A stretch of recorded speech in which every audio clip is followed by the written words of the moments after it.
So hey guys welcome back to my Ajmiraj Rasoi blog. तो guys चलुन आज बानिए निই ভেটকি পাতুরি। এরকম সুন্দর ইয়ামি অ্যান্ড টেস্টি ভেটকি পাতুরি সিম্পল রেসিপি আজকে দেখিয়ে দিই। বাট হ্যাঁ, এই খাবারটা খেতে গিয়ে মানে মাছটা ভাঙতে গিয়ে আমার আঙুল নিশ্চয়ই পুড়েছে, কারণ কিনা ভিডিও আপনাকে প্রথমেই দেখা গেছে যে আমি হাতটা সরিয়ে নিয়েছি পিছনে। তো সিম্পল একটা রেসিপি চলুন দেখিয়ে দিই। প্রথম ভেটকি মাছটাকে ভালো করে আমি কাটা ছাড়িয়ে ভালো করে পেস্ট করে নিয়েছি, তার মধ্যে নুন আর হলুদ দিয়ে ম্যারিনেশন করে নেবো।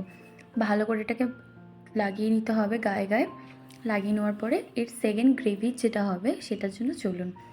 তো এখানে আমি গ্রেভির জন্য নিয়েছি কালো সর্ষে, সাদা সর্ষে আর 3টে কাঁচা লঙ্কা। এটাকে ভালো করে আমি ব্লেন্ড করে নেবো আর একটু জল দিয়ে ভালো করে এটা পেস্ট বানিয়ে নেবো। পেস্ট বানিয়ে নেওয়ার পরে এটা আমি নুন হলুদ লাগানোর মাছের মধ্যে দিয়ে দেবো। একদম সিম্পল, খুব ঝামেলা না, নর্মালি ঘরে বানাতে চাইলে বানিয়ে নেবেন, অনেক ইজি, অনেকটাই ইজি। তারপর এখানে দেবো টক দই, ফ্যাটানো টক দই অল্প করে, মানে আপনাদের পরিমাণ হিসাবে নিতে পারেন, বাট অল্প দিলেই চলে এটা। আর যদি টক দই না থাকে একটু লেবু দিতে হবে, পাতিলেবু। আমার কাছে টক দই ছিল বলে আমি পাতিলেবুটা দিইনি। ভালো করে এটাকে মিক্স করে নেবো যেন এক একটা গায়ের মধ্যে ভালো করে লেগে যাক।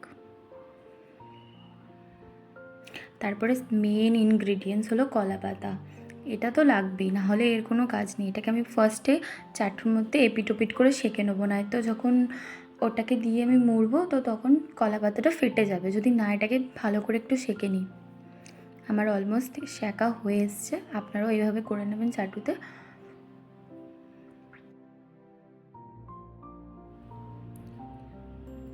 চলুন এবার দেখাই কীভাবে এটাকে মুড়বো।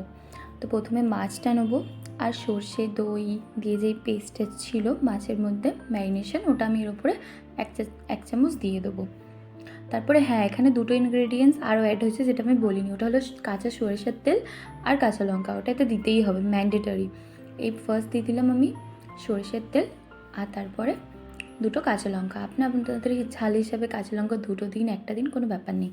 আর একটা কথা, এখানে আমি না টুথপিন দিয়ে এটা আটকেছি কলা পাতাটা, ভালো করে মুড়তে হবে, এটাই হলো মেন ব্যাপার, যে ভালো করে মুড়তে হবে। আমার এখানে সুতো দেওয়ার মতন ভালো লাগছিল না বলে, আর আমার কাছে ইজি লাগে টুথপিনটা, তো ওর জন্য আমি টুথপিকটাই দিয়েছি। ভালো করে এটা দিয়ে রেখে দেবো। আরেকটা করে আমি দেখাচ্ছি, ওটাও একদম ইজি। ফের আমি আরেকটা নিয়ে নিলাম, নিয়ে আরেকবার সেম প্রসেসিং, মাছ, তার মধ্যে সর্ষে বাটা, সরিষার তেল আর কাঁচা লঙ্কা। সরিষার তেল দিলাম, আবার একটা কাঁচা লঙ্কা। ভালো করে এটাকে মুড়তে হবে।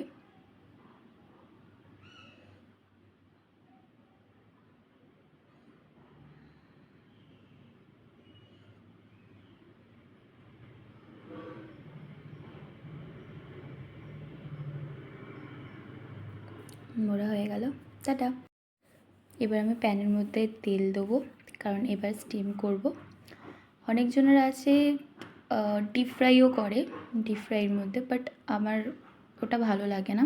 আমার নর্মালি এরকম করে স্টিম দিয়ে এটা ভালো লাগে, তেলের মধ্যে অল্প করে।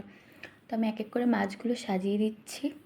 সাজিয়ে দেওয়ার পরে এপিট ওপিট করে 10 মিনিট করে এটাকে স্টিম করতে হবে ঢেকে, একদম লো আছে।